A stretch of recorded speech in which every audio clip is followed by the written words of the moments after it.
Isang fetus ang natagpuang palutang-lutang sa Estero de Pandacan sa Maynila. Posible raw tinangay ito ng baha. Saksi, si Jamie Santos.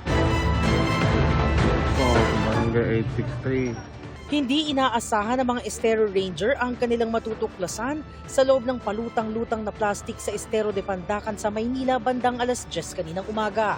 Nang maiangat ito, natuklasan ang isang fetus na nasa 27 hanggang 30 linggo sa sinapupunan. Nakita ko po kasi parang ang dami po kasing tao dun sa may tapos may mga pulis. Tapos meron siyang yellow na line na police line. Tapos yung paglapit ko po, yun na, nakita ko na po may bata, baby boy. Patuloy na inaalam ng mga otoridad kung saan nagmula ang fetus at paano ito napunta sa estero. Ayon sa MPD, isa sa mga tinitignang anggulo ay posibleng tinangay ito ng baha. Wala pang natutukoy na responsable sa insidente habang nagpapatuloy ang investigasyon. Kung mapatutunayang sinadya ang pagpapalaglag, maari umanong magkaroon ng pananagutan sa batas.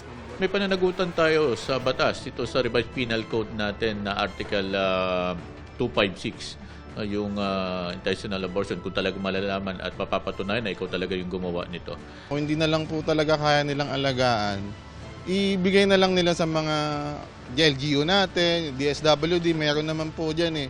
Kaysa yung magdadagdag ka tapos itatapon mo lang po na parang basura lang, kawawa naman po yung buhay ng isang tao.